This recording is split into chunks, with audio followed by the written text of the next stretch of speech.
അങ്ങനെ രശ്മിയുടെ കല്യാണവും കഴിഞ്ഞു. കല്യാണം ഒരു സുഖമില്ല, ജസ്റ്റ് ആവറേജ്, അത്രേ ഉള്ളൂ. ഇൻവിറ്റേഷൻ കാർഡ് കണ്ടപ്പോഴേ തോന്നി ഈ ലെവലിന് മുകളിൽ പോയില്ലെന്ന്. മണിയെണ്ണ വിളിച്ച് ഞാൻ ഇപ്പോഴേ പറഞ്ഞേക്കാം. അല്ല, നിന്റെ കല്യാണത്തിന് ഇങ്ങനൊന്നും ആയാ പോരുന്ന്. ഇൻവിറ്റേഷൻ കാർഡിൽ തന്നെ വേണോ അപ്പാ ഒരു ഡിസ്റ്റിങ് ടോൺ? ഓഹോ, ഞാനൊരു ഇൻവിറ്റേഷൻ കാർഡ് മനസ്സിൽ ഡ്രാഫ്റ്റ് ചെയ്ത് വെച്ചിട്ടുണ്ട്. ഉഗ്രൻ. ഗിന്നസ് ബുക്കുകാരെങ്ങാനും കണ്ടാൽ അപ്പെടുത്ത് റെക്കോർഡിൽ ചേർക്കും. അതെന്നടാ അത്ര ഉഗ്രൻ? Hi, Raju Viswam, grand son of late barrister Vishweshwara Iyer, cordially invites. അത് ശരി. അപ്പൊ എന്നോട് പേരില്ലേ, എന്നെ തഴഞ്ഞു. മുഴുവനും കേൾക്കപ്പാ. പറ. Cordially invites the pleasure of your company with family and friends on the happy occasion of the long cherished marriage of my beloved father, Dr. Balasubramaniam, with Saubhagyavati, Dr. Sri Lakshmi. അപ്പാ കല്യാണத்துக்கு പുള്ളയോட invitation. അത് novelty കടയാതാ. നല്ല കിഴക്ക് വെച്ചെന്നാണല്ലോ. പയ്യൻ വന്ന അപ്പാവുടെ കല്യാണத்துக்கு letter draft പண்ற கடவுளே.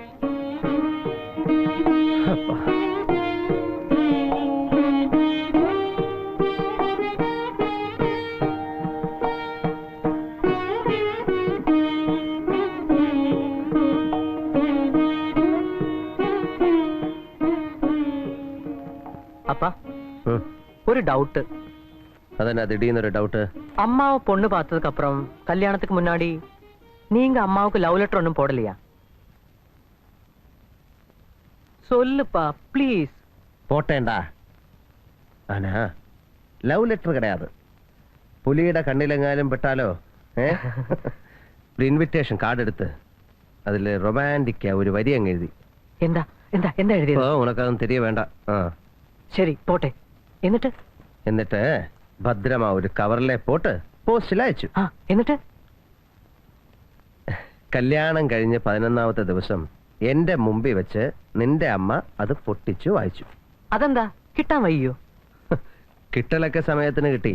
പിന്നെ എടാ, പ്രതിശ്രുത പറഞ്ഞാണെങ്കിലും കല്യാണத்துக்கு മുമ്പ് ഞാൻ പരപുരുഷനാണ്. അങ്ങനെയുള്ള ഒരാളുടെ ലെറ്റർ കൂടെ ടച്ച് പണ്ണക്കൂടാതെ.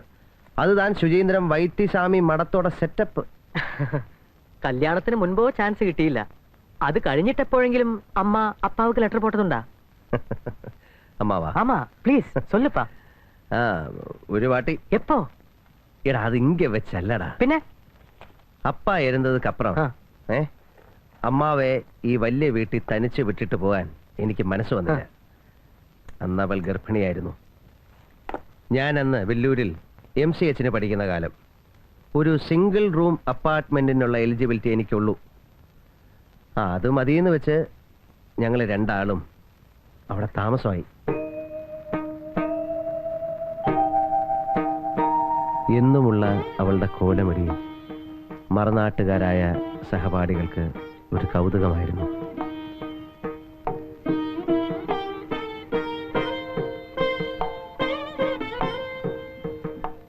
നിന്ന് തിരിയാൻ ഇടമില്ലാത്ത അവസ്ഥയിലും ഒരു പൂജാമുറി.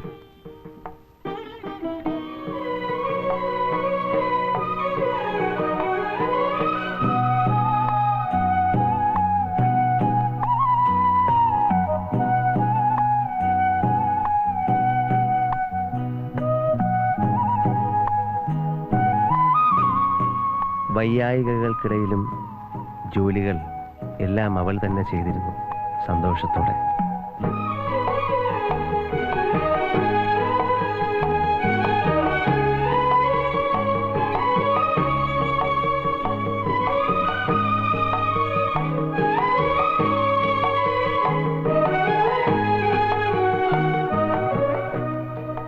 മുടങ്ങാതെ എന്നും എനിക്കുള്ള ലഞ്ച് കോളേജിലേക്ക് അവൾ കൊടുത്തയക്കും.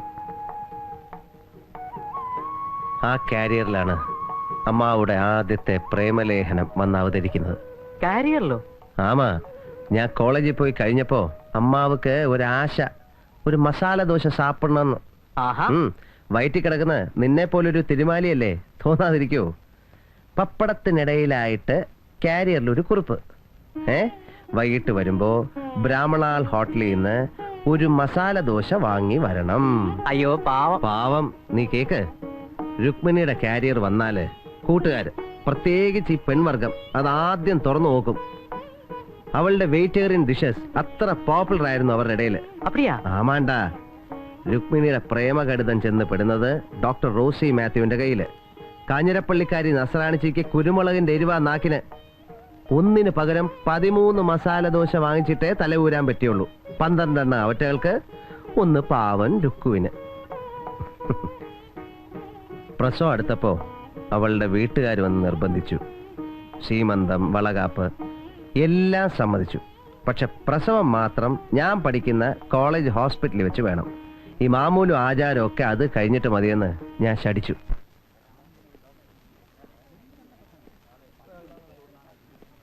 ചേടാ, ഇവന്റെ ടെൻഷനും വെപ്രാളും കാണുമ്പോഴാ ഇതാ ലോകത്തിൽ ആദ്യമായിട്ടല്ല ഒരു പെണ്ണ് പ്രസവ വേദന അനുഭവിക്കുന്നതും പ്രസവിക്കാൻ പോകുന്നതും. അകത്ത് ലേബർ റൂമിൽ കിടന്ന് ഞെരിപരി കൊള്ളുന്നത് എന്നോട് വൈഫാക്കും രുക്മിണി. മഞ്ഞ് കിടയാത്. എനിക്ക് അല്പം ടെൻഷനൊക്കെ ഉണ്ടാവും. മണിയൊന്നാവുകൊന്നും ഇരിക്കാതെ. ചേടാ, ഇവനെ അഡ്വൈസ് പണ്ണ വന്നത് പെരിയ തപ്പാ പോച്ചേ.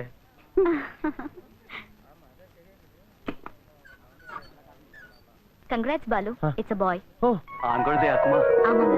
രുക്മിണി, 2 பேரும் சௌக்கியம். நார்மல் தான். കടവുളേ. அம்மா. குழந்தை, கிருஷ்ணனே வந்து பிறந்திருக்காண்டா. ആണ്ടവാ, പൂര നക്ഷത്രം, ശുഭജനനം, ദീർഘായുസാക്കുമേ.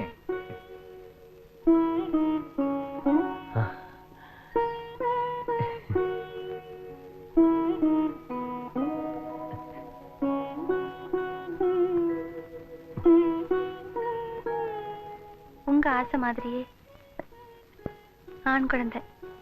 சந்தோஷம் தானே? സന്തോഷം.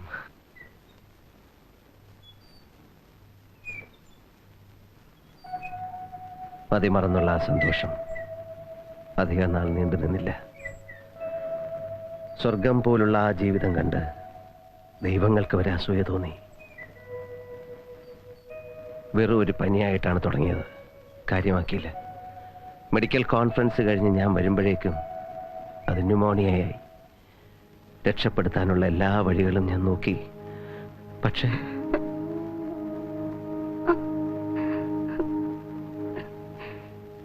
சாகரத்தை பத்தி எனக்கு கவலை இல்ல. நீங்க வருத்தப்படக்கூடாது.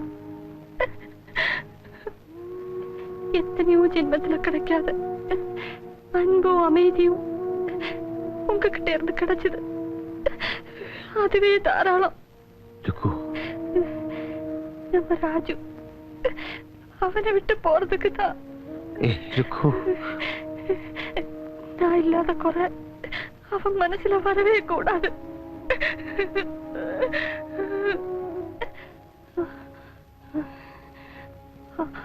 அவன் படிச்சு பெரியவனாய் வர்றத நான் பார்த்துட்டே இருப்பேன்.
அப்பா,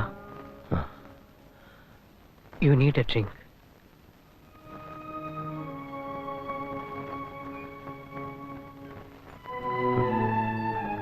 വാ.